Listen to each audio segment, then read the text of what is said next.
Sorry, boys. Mine takes forever. It's a safety thing for you. Jesus Christ.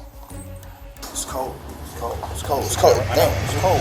Police officers are tasked with investigating the most nightmarish cases, but sometimes even the most seasoned cops get a scene so shocking that they're terrified to the core. Montgomery County 911, what's the address of the emergency? I don't know the exact address, but it's the Shell, on the Shell station on the corner of Lockwood and New Hampshire Avenue.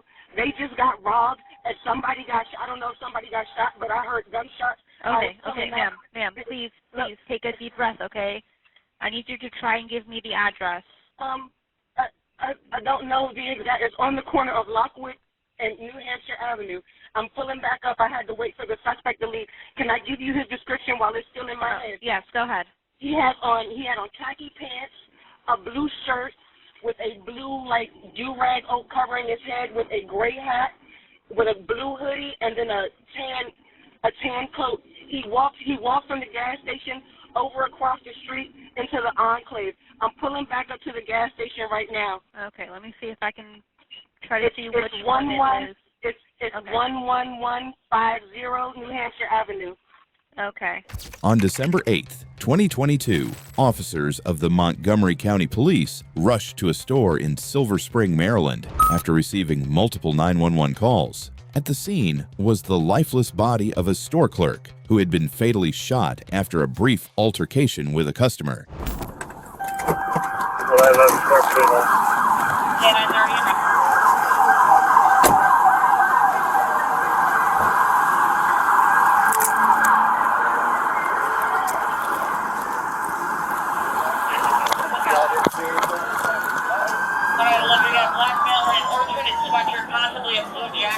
Pants, light blue do-rag, gray hat, tan coat. As he walks toward the Enclave, that's coming to one of the witnesses. Another resident, black male, Torrey Moore. Hey, anybody have a bed bag?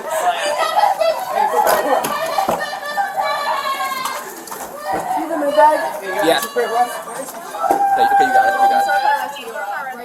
Right now we have one. He's in the chest. Light blue do-rag, gray hat, tan coat. Walk toward the Enclave, honestly wearing an orange sweatshirt as well. 24, we start to go. Directing here, starting. Right here, extra chest. Yeah. Right there. You want me to open up another one? Whenever you're ready. Give me the other one real quick. I can get one to Rockwood, New Hampshire, one to New Hampshire, and Milestone. You guys want another bed bag? We good. 20 items payload. Hey, CJ, see if we can get some video going. Okay. Yep. I'm going down Rockwood. Hey, so I understand. Okay, I understand it's very frustrating. Can we get some video going? Yes. But for this guy, we called so many times. Can you get us a video? Let's help with video. Help with video.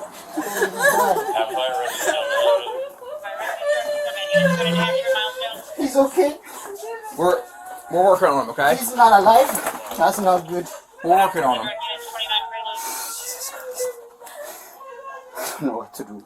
Investigators got to work immediately trying to identify the culprit and the motive for the horrible crime. It looked like a straightforward case, thanks to footage from surveillance cameras. But in the following hours, it would unravel into one of the most disturbing triple murder investigations in the history of the department.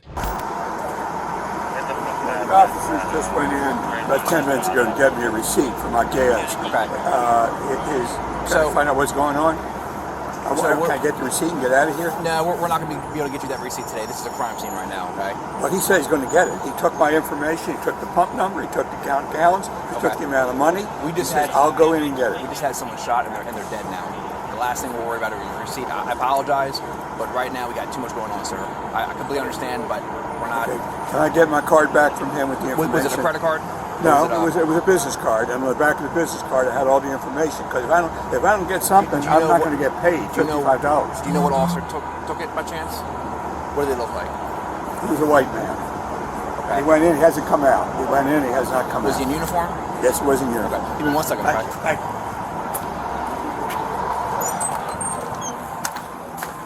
You need anything? Where's the CEO?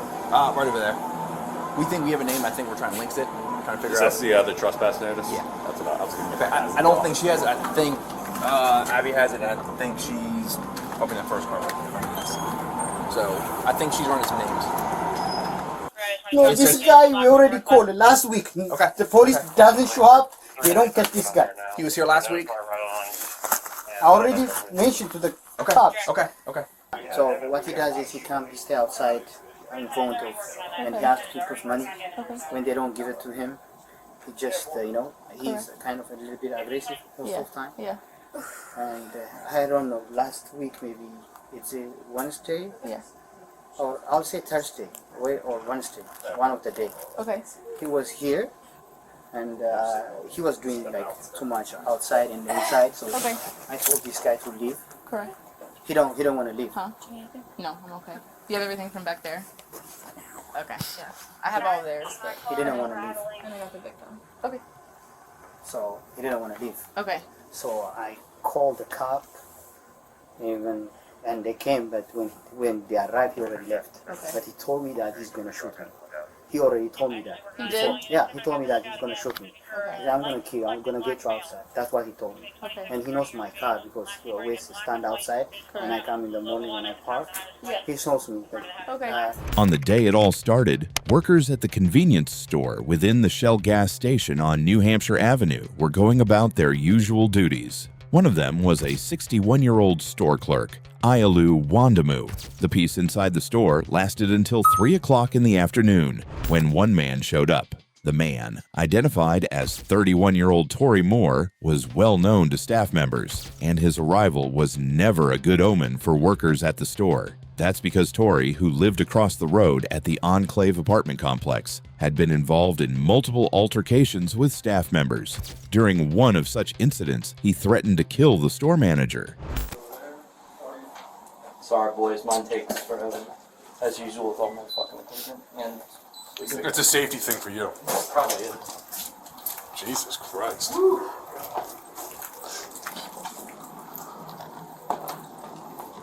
Maybe that would. I'll peek this way. 10-7 over there.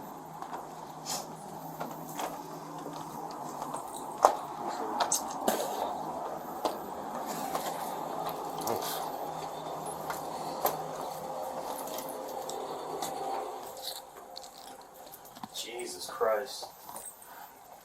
Holy hell. Mike, you think a female? No, I say so. Yeah, it's a female. Wonder if that was mom. Stand on 3. 1, 2.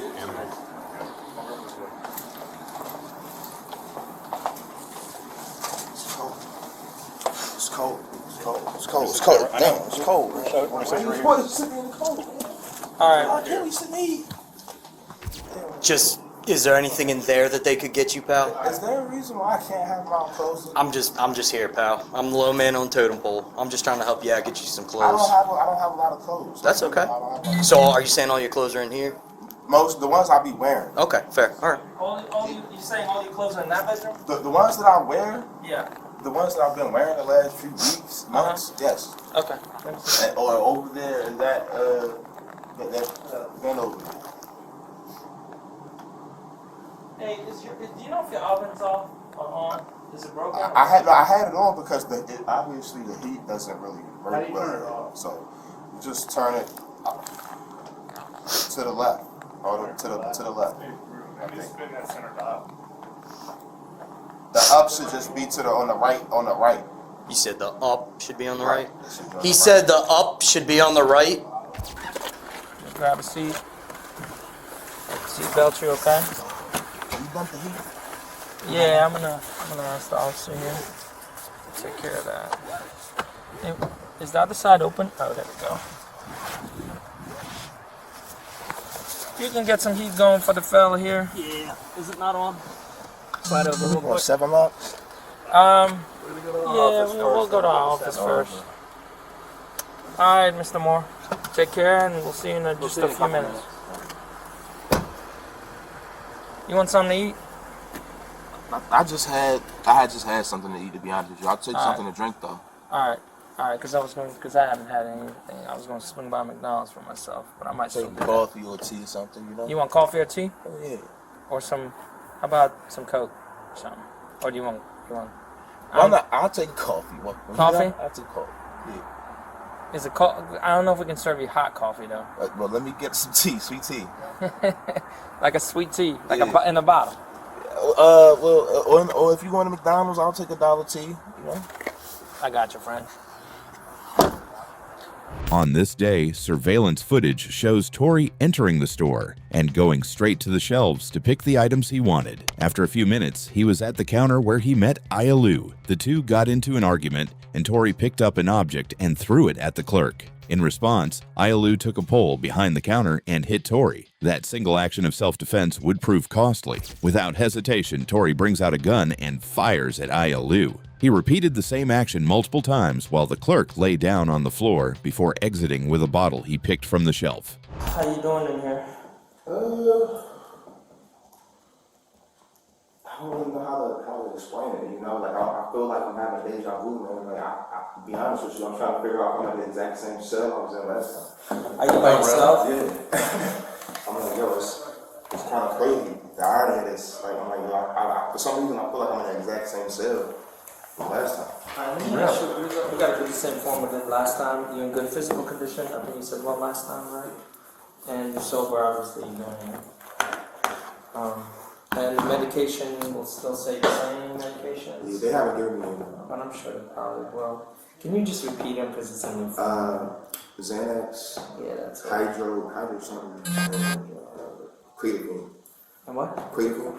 It's pretty much a generic for Seroquel. Seroquel, that's it. I remember that. I think it's QI. And you have some college from what I recall. So I'm going to do this form again. I'm going to read it to you again, okay? Yeah. And today's date is what, Mike? Today's the 11th. Nice time. Huh? Nice time. Oh, thank you. I'm trying to match, man. I'm trying to match. Alright, 12, 11, 22. English is your only language. Okay, you have the right now and at any time to remain silent. Anything you say may be used against you. You have the right to a lawyer before and during any questioning. If you cannot afford a lawyer, one will be appointed for you. You have the right to be taken promptly before a district court commissioner, who is a judicial officer not connected with the police. A commissioner will inform you of each offense you're charged with and the penalties for each offense, provide you with a written copy of the charges against you, advise you of your right to counsel, make a pre-trial custody determination, and advise you whether you have a right to a preliminary hearing before a judge at a later time. You understand what I just said?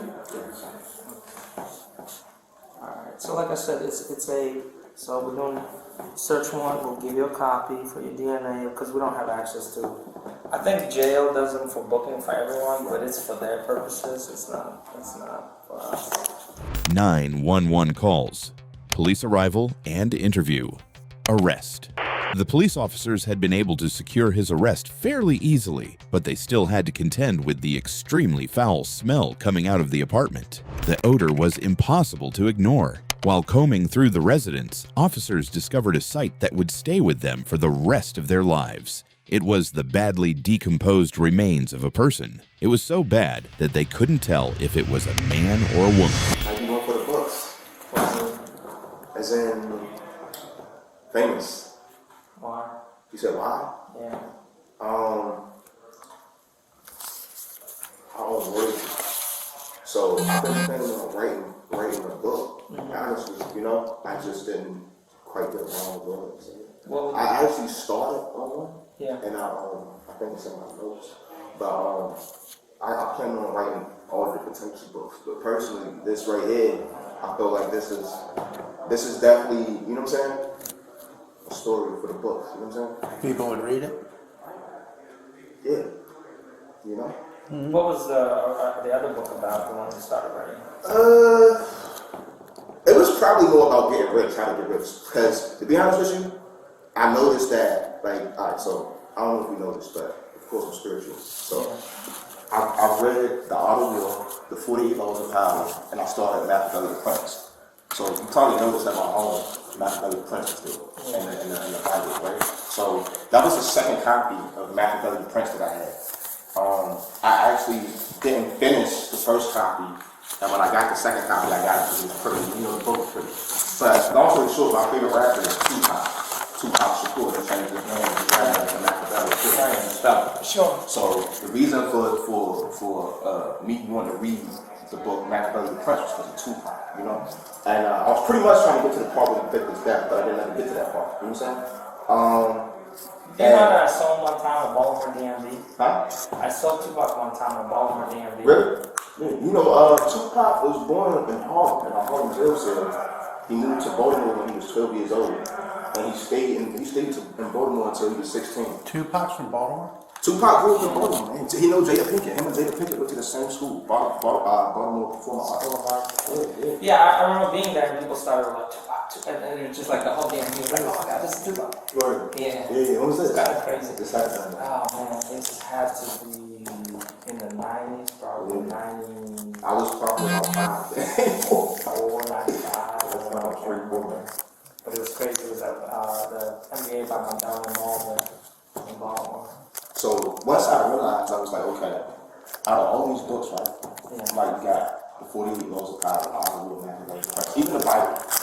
I said, you know how many each of these books is from? It's like 1 billion each of these books from, right? I said, you know how many people actually got it? Alright, so not to interrupt, I'm sorry. Actually got all these books. Like 1 in a million. Other side? Other side? Other side.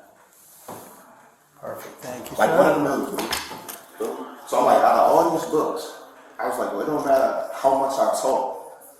I could talk till I'm gray in the face, you gray in the face. If it's for you, it's for you. If it's not, it's not. And the reason why I can say this is because it's a billion Bibles printed, but not everybody get it. It's a billion other books printed before you go out of the article about the prints, but not everybody get it. So that's what you're gonna do while you're here, and just start writing? Well, I'm trying to figure out how to get home first. You know what I'm saying? Like, I'm trying to get to go to the law library and stuff like that first, but like, since I've been in here and stuff. Are you allowed to use a computer here? Or? I don't know that. Okay. The reason why I was bringing this up is because it reminds me of the story. I don't know. It's Al Pacino and Robert De Niro. You feel me? Right. Righteous Kill, and it's a couple other ones. Yeah, but they were robbing banks or something. Nah, they were police officers. But one police officer was rogue. Right. I don't remember that. You don't remember that one? It's Heat. I would remember Heat. That's the one. You said Heat? Yeah. Heat was a good one, but they was actually they was putting something together. That's a good one too. The one I'm talking about it's not 88 minutes. I think it's Righteous Kill with Robert De Niro and Al Pacino. Yeah. So we presented everything to the commissioner, and I mean, I'm having to sugarcoat it right now. You're being charged with homicide. So. And I'm sorry to bring you this news. You seem like such a good dude, man, and just like normally, like I tell you, when I deal with people in your spot that are accused of murder, I pretty much. I wouldn't say I hate them because I don't hate many people. There's only a few. I had a dude that took a little boy out in the woods and raped him and murdered him. Like that guy, I hate him. Right. You know? I didn't kill that dude for no reason. I didn't think y'all see that. Like, that's the second time I walked into a store around my home, and they assaulted me physically with a steel pipe. Is that right? It's not right. It's not right at all. But I can tell you this. So you see how there could be 2 versions of this story at the gas station, right? Yeah. But this is all on camera. Even the first scenario, right? I came from the back room. Right. I stopped there. Only reason why I stopped was because I was trying to think, do I want to get me a tea or not? This dude, these Ethiopian dudes, I don't know what it is. They have a problem with me. I don't know why. You know what I'm saying? They even at every store. It doesn't matter. The only one store I really don't have a problem at is the one downtown. The one right beside the fire station, he cool. You know what I'm saying? That's with a little kiosk, you know what I'm saying? Right. He cool, man. I don't really have a problem. Everywhere else I go, for some reason, I have a problem. Anybody else try to personally hit me with no sitting on the pole. But think about this. This is what I was trying to tell you is, like, Look, this story could have been like, because you end up taking the iced tea or whatever it was. I think it was an iced tea. This could be like this dude went in there, robbed his store, took an iced tea, shot the clerk. Like, you know. It's all on camera, so you already know that. No, I'm saying like the gas station robbery. Right. But you see how like there's way more to this story. Right. You know, so there's you've killed. I didn't just go in there and right, just but at the end murder of the day, right. But at the end of the day, like a homicide is basically, you know, killing another person. Like when a police officer shoots somebody, right? However, there was even more unsettling news waiting for them. Autopsy and further investigation revealed that the remains belonged to Torrey's girlfriend, 26-year-old Denise Middleton, who was 8 months pregnant at the time of her death.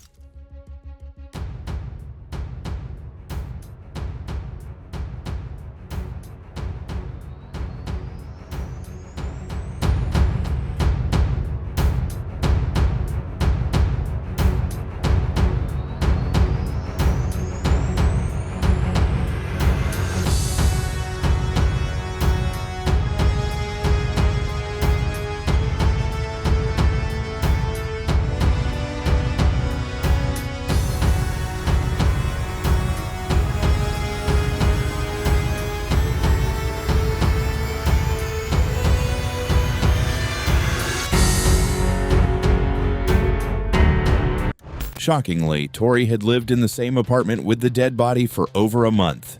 Interrogation. More footage involving Torrey and girlfriend. Yeah, this is all in my phone. Like, so just to go from the beginning. Yeah.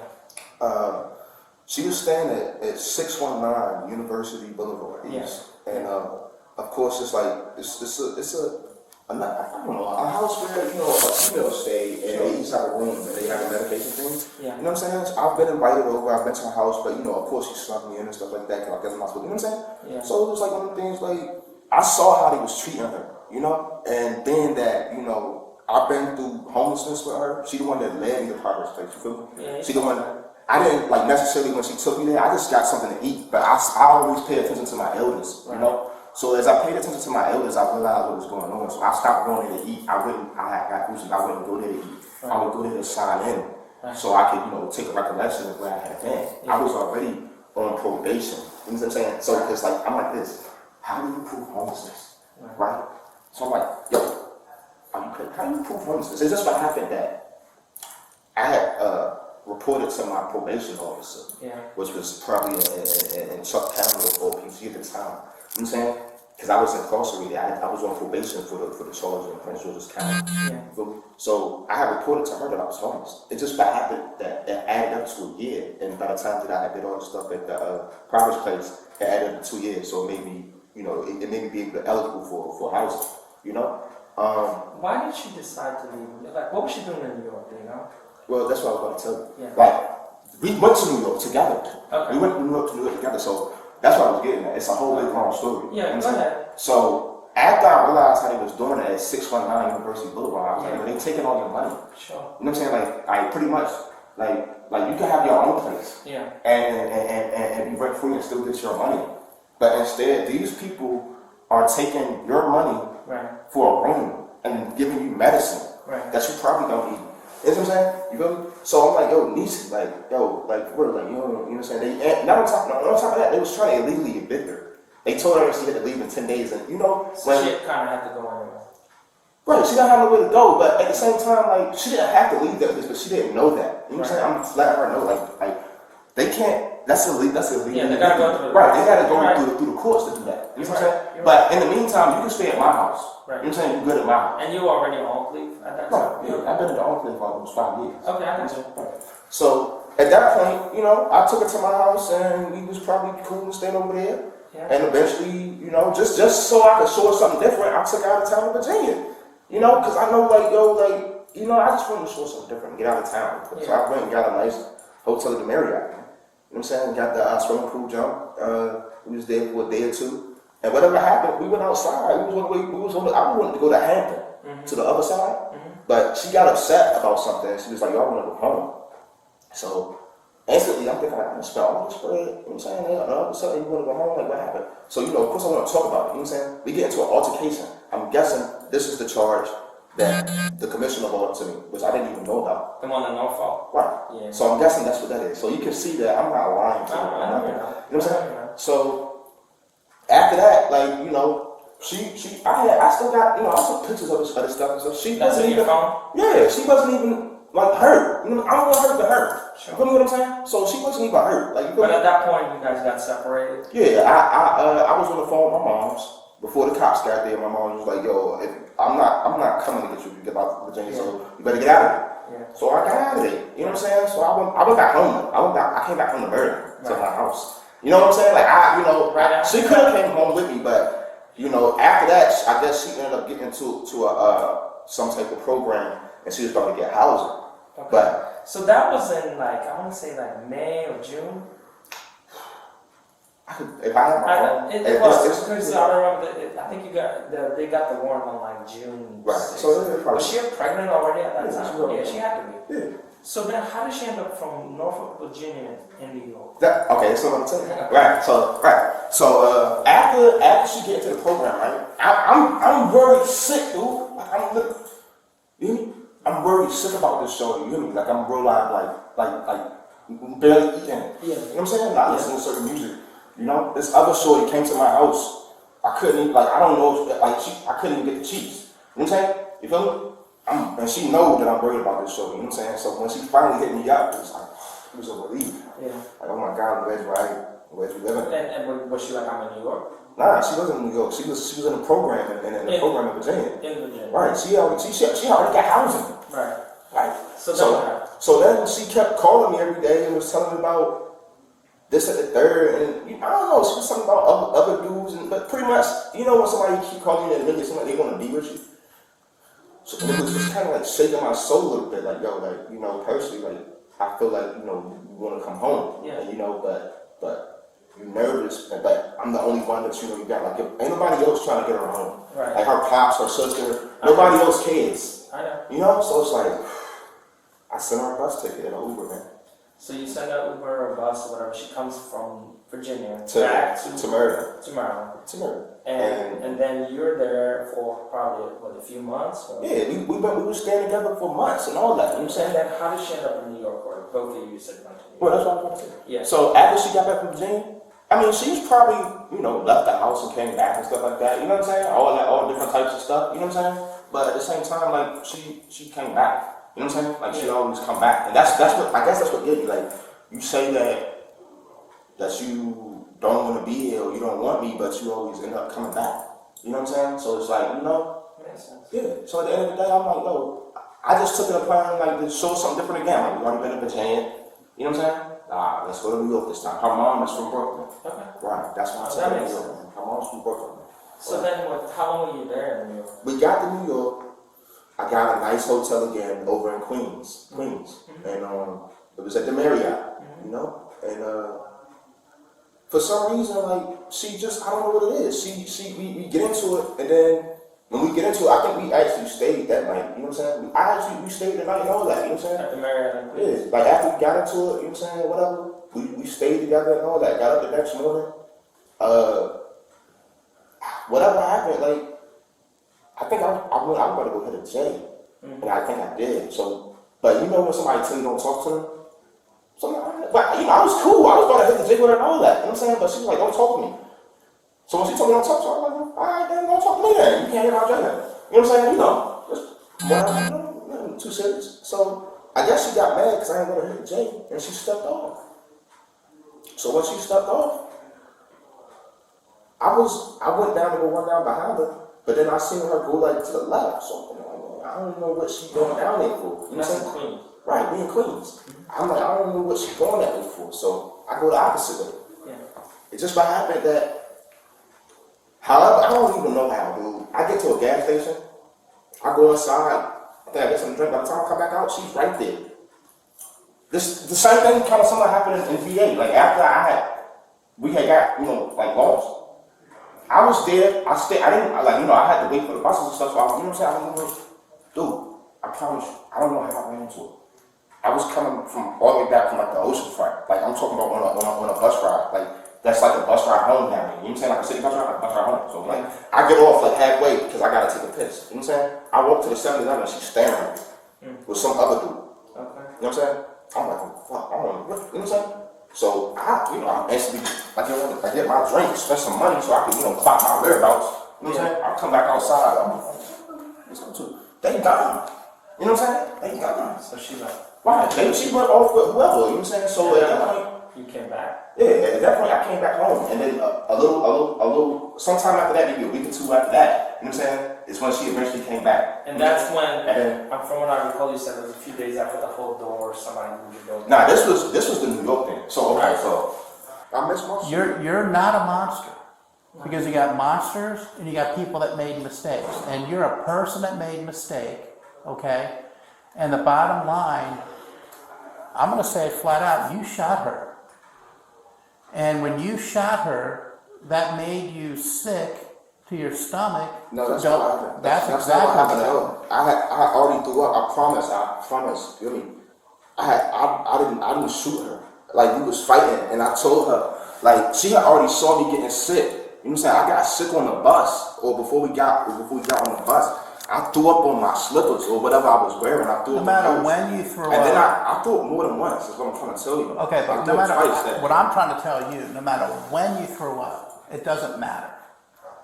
Okay, she was still alive when I threw up. She may have still been alive when you threw her up. Okay, that doesn't matter. She wasn't shot. Is what I'm saying to you. Like she wasn't shot. She was shot. When I threw up, she wasn't shot. She was shot by you. Like obviously, you can see that I had a previous gun charge, right? Yes. But it got dismissed. Right. That was a clean gun. Yeah. You feel me? They still have that gun. What do you mean?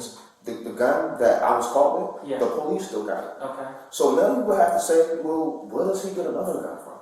You feel me what I'm saying? Like, it's a lot in the play. Obviously, if I was caught with a weapon, right, a Glock 43, it's no bodies on it. Right. Obviously, I wouldn't be free, right? Sure. The case is dismissed. Right. So I'm walking around with a Glock. But this and all this stuff transpires, but I don't ever shoot nobody. Right. But all of a sudden now, I shoot everybody. Well, you see what I'm saying? How does that happen? You're not shooting everybody. Yeah. You're shooting people that give you a reason to shoot them. You're not a dangerous person. You're not a monster. If you walked in that store that day and the dude gave you iced tea, everything would have been just fine. I wouldn't walk home and drink a tea. So you know? I wouldn't have a body on it. Right. So it's like, that's what messes me up. Like, imagine living my life. Like, I'm paranoid schizophrenic. And I gotta walk down the street and I done had an alley, you know what I'm saying? I done had this, you know what I'm saying? But now I gotta catch the bus again. And people wanna be assholes to you for no reason. Like, I deal with that every day. I gotta deal with people just staring at me for some reason, or I don't do nothing to you for no reason. And it ain't people of my race. It ain't black people. It ain't people that actually got a Benz or something. You know what I'm saying? It ain't nobody that's actually doing something to me. Like, it's somebody that works at 7-Eleven, or somebody that's a grocery store bouncer or something. You know what I'm saying? It's like, yo, dude, why are you bothering me today? Like, I didn't go out my way to bother you. I came here to buy a tea. You know what I'm saying? You obviously, any altercations that I've been in, where I've pretty much been in trouble, it probably wasn't my fault. You feel me? So it's like, the one with Denise was your fault. We can't tell. We weren't there. Yeah, so that's what's baffling me. It's like, yo, like, imagine I was just free yesterday, and it's like, yo, like, I just got into this altercation with this other dude, and it's like, yo, like, I could have shot him, but I didn't. You know what I'm saying? Well, I think but I didn't. I think for you, something has to happen. You're not a serial killer. Right. So it's like, yo, it's personally the situation with him was a little bit worse because at least this time I had picked up his ring and I had went to the counter. The last time I literally came out the bathroom, didn't ever say nothing to the dude. Like, I just by happened like, do I want to get me a tea before I leave the store? And the manager said something to me about you can't be in the store that long or something. I'm like, yo, dude, I ain't even been there that long. You know what I'm saying? So then I approached him, I'm like, what are you talking about? You know what I'm saying? And he wanna get all rah-rah with me. I'm thinking like, yo, dude, like, why you? Then he like, I'm like, so he throws somebody out, I thought he covered him. You know what I'm saying? But it's like, yo, at that point, I didn't pick up nothing. He didn't, you know what I'm saying? So it's like, yo, I can let that be. You know what I'm saying? You do a couple things with you. I can live with that. You know what I'm saying? But then this dude pick up a pole and hit me with it. You know? And then I let, you know, I was like, okay, you know what? I'm gonna walk off this time. You know what I'm saying? Walked off, live my life. Didn't even go back to the store when I saw his car there just to avoid conflict. You know me? Like he drive that Impala, that Range Rover. I know I'm him. I avoided that car on purpose. You know what I'm saying? Just so I wouldn't have no problems with that dude. I got off the bus around my house, around where I live at, where I grew up. You understand what I'm saying? Before that Shell station was even like the internet. You understand what I'm saying? I was just to not have problems. I should have had to do this in my own neighborhood. That I should have to walk across the street to a whole other store just to get something to drink. And I was gonna do that, but I was like, you know what? That car out there, I didn't have no problems with nobody else in that store. So I was like, you know what? I'm just going to get a tea real quick. Obviously, How do you feel? like, listen to me. Obviously, if I go out my way to go get somebody that acts like this, that's not somebody I would just to let go. You made that pretty clear. No, we know that. No matter what, I wouldn't want her to die. Come on, we know that. We know, you made that pretty clear. Yes. You did. You know, You made that pretty clear. I'm not going around you gotta do something to me. You know what I'm saying? You gotta make me feel for my life. You know what I'm saying? In order for me to do something to you. You know what I'm saying? I don't just go around harming people. Obviously, you can tell that. You know what I'm saying? Even my kidnapping charges, it was reduced to conspiracy. You know what I'm saying? Like me just going around and fuck with other people. I don't do that, man. I got my life is too blessed. You hear me? For me to be going around deliberately trying to mess with people. So that's why I feel like it's somebody that sent Denise to me or something. Like somebody sent her to me to sabotage my life or something. Like somebody sent her here to watch me. Like, do you realize what goes on in the enclaves? You know what I'm saying? Do you know how much stuff goes on in the enclaves? So personally, nobody, when you sit here and you looking at my life as if like, yo, I don't know who sent her. Even though I love her, that don't mean that she couldn't have been here for some other odd reason. Just because I love this girl, don't mean she hasn't been sent here to watch me by somebody else. You understand what I'm saying? At the sentencing, Torrey was found guilty of 3 counts of first-degree murder, alongside other crimes. He was sentenced to 3 life sentences for each of his victims. It was the first time someone was convicted of killing an unborn child in Montgomery County. He is also going to serve 80 years in prison for the other charges. Torrey remained quiet during the sentencing, denying the families of his victims the disturbing reasons behind his horrific crimes. But what do you think stood out most in this case? Let me know your thoughts in the comments. And if you haven't already, make sure to subscribe for more real crime stories like this one.